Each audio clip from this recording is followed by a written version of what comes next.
ये है सशक्त प्रदेश और आप देख रहे हैं एसपी न्यूज 24, सच की आवाज सच के साथ। राष्ट्रीय समता पार्टी का उदय भारतीय सुहेलदेव समाज पार्टी से अलग होकर शशि सिंह ने बनाई है अपनी राष्ट्रीय समता पार्टी। पार्टी के संयोजक शशि सिंह ने बताया है कि आज देश में सिर्फ दो चीज़ों की ज़रूरत है, शिक्षा और स्वास्थ्य। हमारी पार्टी भी शिक्षा और स्वास्थ्य को लेकर मांग करती है और आज इसी मुद्दे को लेकर हम समाजवादी पार्टी के राष्ट्रीय अध्यक्ष अखिलेश यादव से मिलने आए हैं और कई अहम मुद्दों पर चर्चा भी करेंगे। शशि सिंह ने बताया कि ओम प्रकाश राजभर आरोप लगाते हुए कहा कि ओम प्रकाश राजभर 10 राष्ट्र हो गए हैं, अपने बेटों के आगे उन्हें कुछ दिखाई नहीं देता है। ओम प्रकाश राजभर टिकटों को बेचने का काम करते और तमाम ऐसे ही आरोप लगाया है। लखनऊ से मुकेश यादव की रिपोर्ट।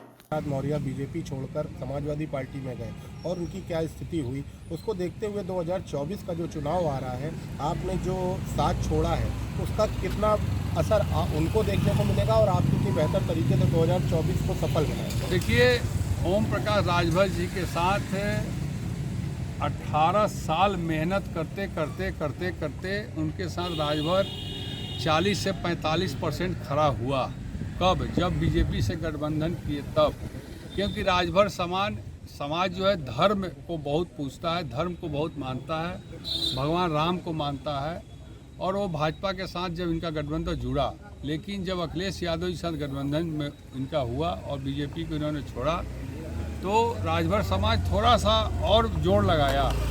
लेकिन जब इन्होंने अखिलेश यादव जी को भी छोड़ दिया तो राजभर समाज इनको दुत्कार दिया और कहा कि नहीं, यह आदमी बहरूपिया है, जोकर है, नौटंकीबाज है। यह आदमी भाजपा में जाता तो सपा को गाली दिलवाता और सपा में जाता तो भाजपा को गाली दिलवाता, जो आप लोग सब लोग जानते हैं इस बात को। तो अब उनके साथ कोई समाज रह नहीं गया। मुश्किल से मुश्किल हमको लगता है कि 8 से 10% उनके साथ समाज रह गया, वो भी आने वाला समय में छोड़ देगा। बाकी सारे लोग मेरे साथ आ गए हैं और 2024 में मैं तो अखिलेश यादव जी से मिला। अखिलेश यादव जी की बात अच्छी लगी, पढ़े लिखे युवा नेता मुझे लगे और मैंने कोई चुनाव लड़ने की उनसे बात नहीं की। मैंने कहा कि मैं आपसे दोस्ती करने आया हूं और दोस्ती मैं आपके साथ रखूंगा हमेशा। अब 2024 का लोकसभा चुनाव आएगा तो मुझे तो नहीं लगता कि उनका कहीं खाता भी खुलेगा, पहला बात, जिनकी आप बात कर रहे हैं, और उनको कोई दल सूखी भी लकड़ी से भी छूने का काम करेगा। क्योंकि उनका जो बेतुका बयान और राजनीति में इतनी गंदगी वो व्यक्ति फैला दिया है, जात पात बड़े छोटे को लेकर और अगड़ा पिछड़ा को लेकर, देवी देवताओं का अपमान करके, महापुरुषों का अपमान करके, जिस महाराजा सुहेलदेव राजभर जी के नाम पर वो पार्टी बनाए, उसी महाराजा सुहेलदेव राजभर जी को सबसे ज़्यादा बदनाम करने का काम अगर किसी ने किया तो ओम प्रकाश राजभर ने किया। समाजवादी पार्टी मुझे देखिए, टिकट के लिए फाइट कभी नहीं होती है। जो लालची व्यक्ति होता है वो टिकट और पैसा दोनों मांगता है लड़ने के लिए, तो वहाँ झगड़ा का विषय बनता है। और यह ओम प्रकाश राजभर का चरित्र और चलन उनका यही है कि जिससे भी गठबंधन करते हैं वो सीट कम मांगते हैं, पैसा ज़्यादा मांगते हैं। उत्तर प्रदेश की बड़ी समस्या क्या लगती है आपकी पार्टी को, जिसके लिए आप? शिक्षा महत्वपूर्ण समस्या है, चिकित्सा महत्वपूर्ण समस्या है। आज गरीब सबसे ज़्यादा अगर परेशान है तो चिकित्सा उसको सही समय पर और उचित पैसे पर नहीं मिल रहा। शिक्षा अगर सबको मिल जाए बराबर, सब लोग शिक्षित हो जाएं, तो मुझे लगता है कि चिकित्सा की भी भार कम हो जाएगी।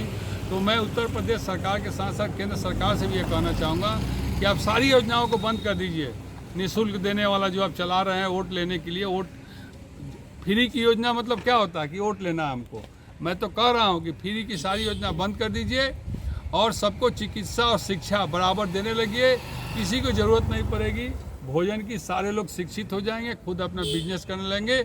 और एक तकनीकी शिक्षा की मेरी मांग है कि कक्षा 4 से ही तकनीकी शिक्षा लागू हो जाए, ताकि जब बच्चे बोर्ड और IE BA पास कर जाएं तो उनके हाथ में एक हुनर आ जाए, कहीं भी बैठ के रोजगार प्राप्त कर सकते हैं, कुछ कमा खा सकते हैं। तो शिक्षा और चिकित्सा जरूरी है। सारी योजनाओं को बंद करने के बाद, जिस दिन ये लोग शिक्षा और चिकित्सा देने लगेंगे सारी योजनाओं को बंद के बाद, अपने आप देश में समस्याएं दूर हो जाएंगी। ठीक है। समता पार्टी आखिर किन मुद्दों पर काम कर रही है और क्या एजेंडा है जिसको लेकर पार्टी आगे बढ़ रही है?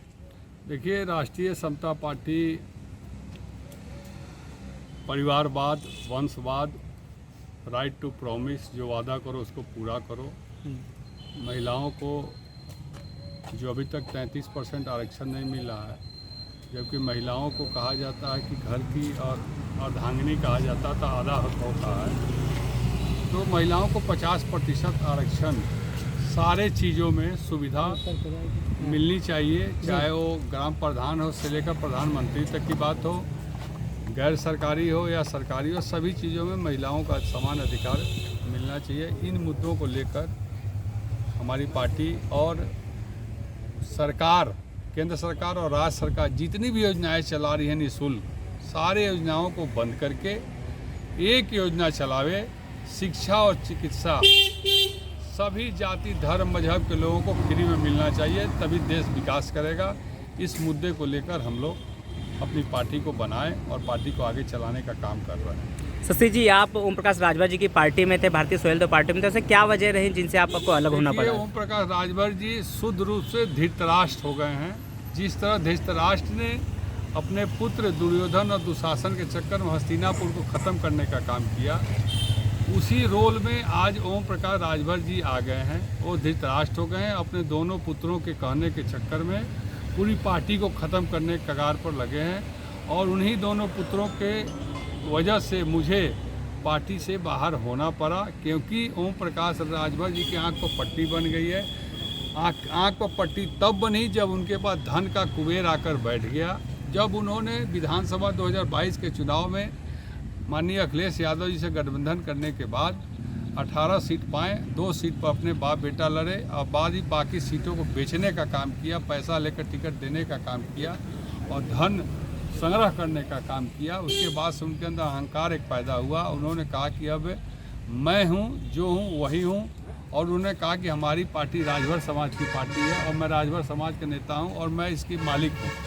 और जिन पिछड़ों की आवाज़ को बुलंद करते हैं घूम घूम कर आप लोगों के द्वारा, माइक के द्वारा या टीवी के द्वारा, आज पिछड़ा समाज बहुत कोसों दूर पिछड़ता जा रहा है, और यह परिवार पिछड़ों के नाम पर खुद अपने परिवार को आगे बढ़ाता जा रहा है। इसलिए हमने इनको दरकिनार करने का, इनको तिलांजलि देने का काम किया। एक अहम सवाल ये है कि जिस तरह 2022 के चुनाव में आपने देखा कि स्वामी ये है सशक्त प्रदेश और आप देख रहे हैं SP News 24, सच की आवाज सच के साथ।